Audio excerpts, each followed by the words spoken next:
Good morning students and welcome back to another video lesson of thermodynamics. Today we shall be studying about heat engines, rather conversion of heat energy into work with the help of a heat engine.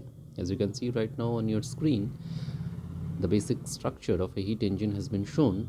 A heat engine is any device which through a cyclic process absorbs heat, performs work and eventually rejects heat. So heat engine is a device for converting heat energy continuously into mechanical work. It has got three essential parts: the source of heat, which is the hot body, the working substance, and the sink of it, that is the cold body. The working substance is taking along a cycle of operations during which it absorbs heat from the source, converts a part of it into mechanical energy, and rejects the remaining amount of heat to the sink at the lower temperature. After undergoing this cycle of operations, the working substance comes back to its original state. A continuous supply of the mechanical energy is obtained in a heat engine by performing the same cycle again and again. Let us understand a bit about efficiency of a heat engine. What is efficiency of a heat engine? It is defined as the ratio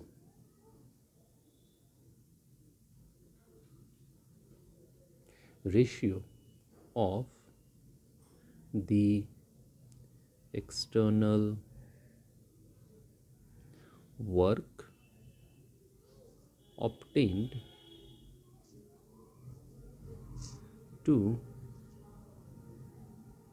the amount of heat energy absorbed from the source. It is denoted by eta, and eta is equal to external work obtained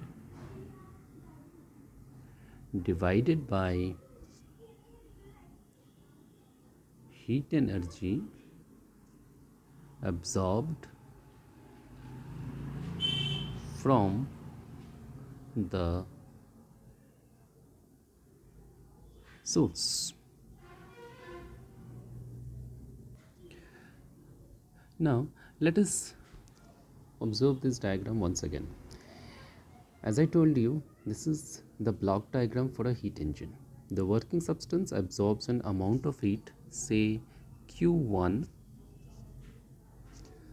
from the source at a higher temperature T1, converts a part W into mechanical work and rejects the remaining part, say Q2, to the sink at lower temperature T2.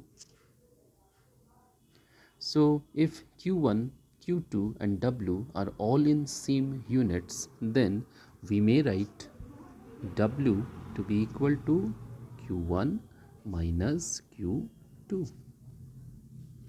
So eta, which is equal to external work obtained divided by heat energy absorbed from the source, that will be equal to Q1 minus Q2 divided by Q1, or we can write down eta to be equal to 1 minus Q2 by Q1. Obviously, if Q2 is equal to 0, then eta will be 1 or 100%.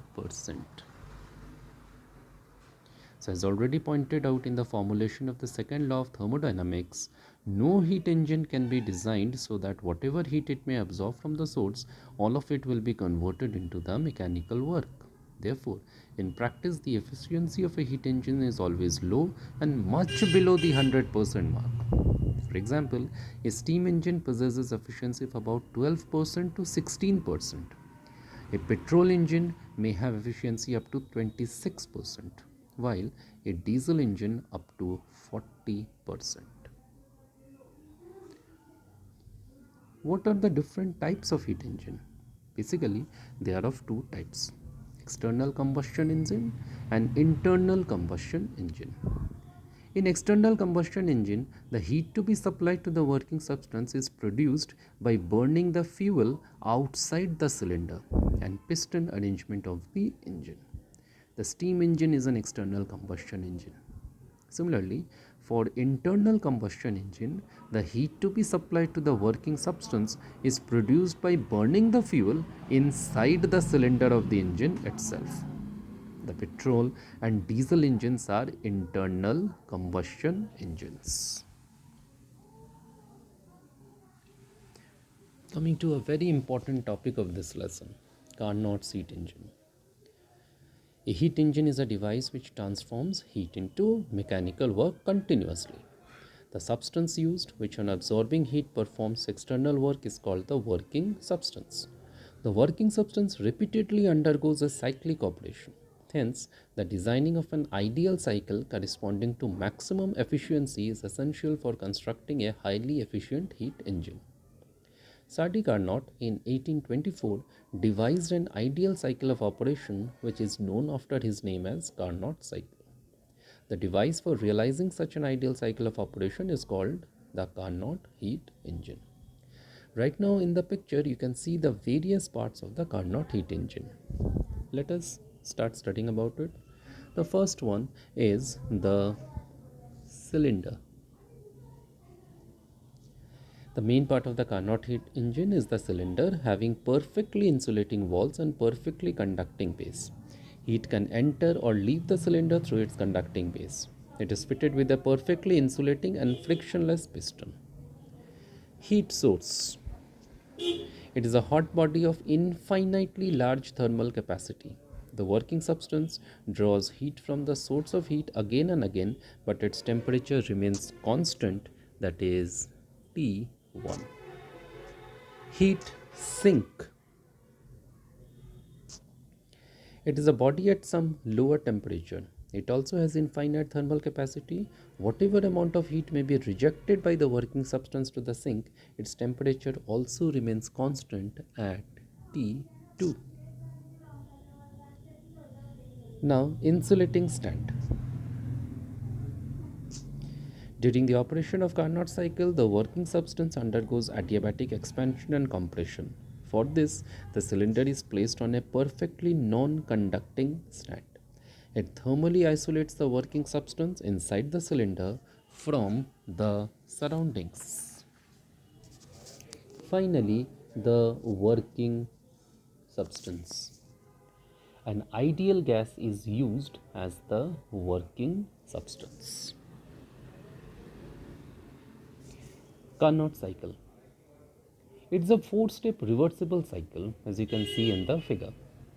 In a Carnot engine, the working substance is taken around this reversible cycle. Let us understand this stepwise. Now let me just mark the values first of all in the graph. Corresponding to point A, the temperature is T1 and pressure is P1, volume is V1. Corresponding to B, which is on the same isotherm, the pressure is P2, volume is V2.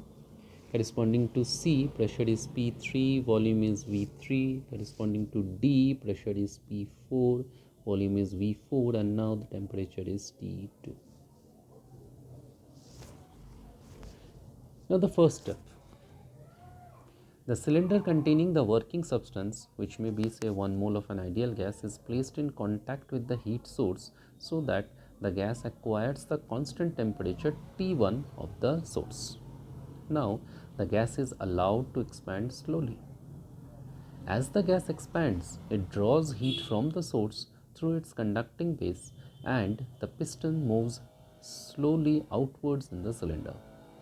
The slow movement of piston will ensure always a constant temperature of the gas, that is T1, and so the gas expands isothermally from initial state A, that is P1 V1, to the final state B for pressure P2, volume V2, along the isothermal AB at temperature T1.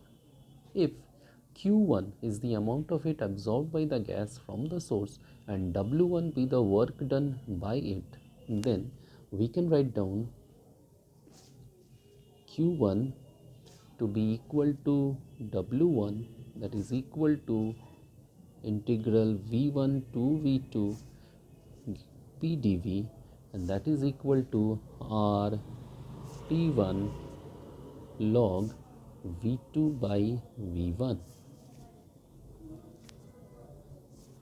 Let us consider it as equation number 1. Now, going back to the previous figure. Step 2. The cylinder is now removed from the source and is placed in contact with the insulating stand. This is the insulating stand. So, the gas is completely thermally isolated from the surroundings. Thus, as the gas is allowed to expand further, the expansion will be adiabatic in nature. If W2 is the work done by the gas during the adiabatic expansion along BC between the states represented by points B for P2, V2, pressure and volume, and C corresponding to pressure and volume P3 and V3 respectively, till the temperature of the working substance becomes T2, that is equal to that of the heat sink. Then we can write down W2 to be equal to integral P dV for the limits V2 to V3. This will be equal to R T1 minus T2 divided by gamma minus 1. Let's mark it equation number 2. Coming back to the diagram once again for step 3. The cylinder is now placed in contact with the heat sink after removing it from the insulating stand. This is the heat sink. The gas is now compressed slowly so that before the heat developed during the compression can produce any rise in the temperature of the gas, it easily flows to the sink through the conducting base of the cylinder. Thus, the temperature of the gas will remain constant at T2. This isothermal compression is carried out along CD between the initial state C and the final state D. If Q2 is the amount of heat rejected by the gas to the sink and W3 be the work done on it, then we may write down Q2 to be equal to W3, and that is equal to integral V3 to V4 P, and we can put a negative sign for dV. The negative sign indicates that during the isothermal compression, volume decreases.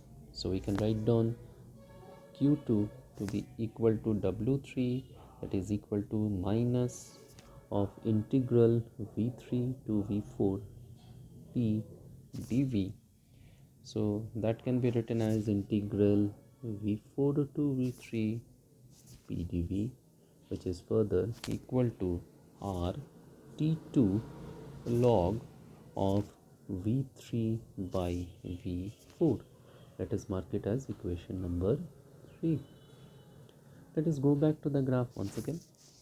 For the final step, the cylinder is once again placed on the insulating stand. The gas is further compressed along adiabatic dA so that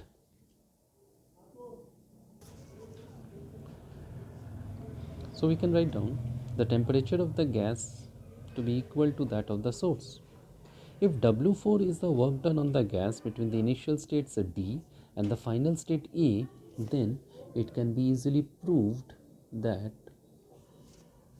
W4 is equal to integral V4 to V1 P minus dV. So this is once again equal to integral V4 to V1 P dV with a negative sign. So we can write down this to be equal to V1 to V4 P dV. And finally, this is equal to R T1 minus T2 divided by gamma minus 1. Let us mark it as equation number 4. Now, net work done by the working substance in one complete cycle. In steps 1 and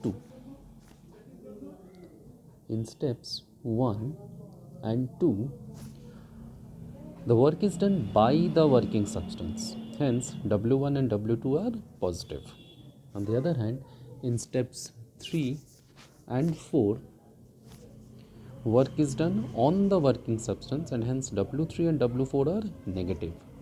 Therefore, net work done by the working substance in a complete cycle can be written as W equal to W1 plus W2 minus W3 minus W4. Again, as W2 is equal to W4, you can check these two equations. See, W2 R T1 minus T2 by gamma minus 1, and W4 is also R T1 minus T2 by gamma minus 1.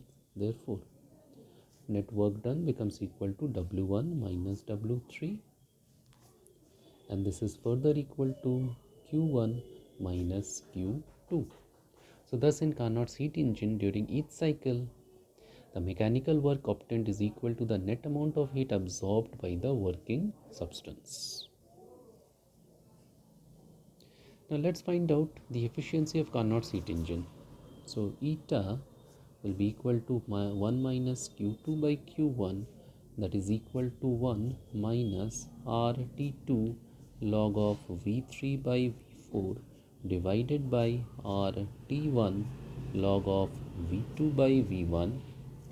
Therefore, eta, you can cancel out R, so this becomes 1 minus T2 log V3 by V4 by T1 log V2 by V1.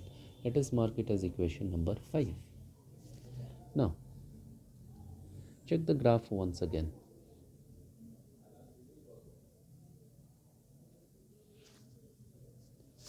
As points A and B lie on the same isothermal, so we can write down P1 V1 to be equal to P2 V2. Points B and C lie on the same adiabatic, so we can write down P2 V2 gamma to be equal to P3 V3 gamma. Points C and D lie on the same isothermal, so we can write down P3 V3 to be equal to P4 V4. And finally, the points D and A lie on the same adiabatic, so we can again write down P4 V4 gamma to be equal to P1 V1 gamma.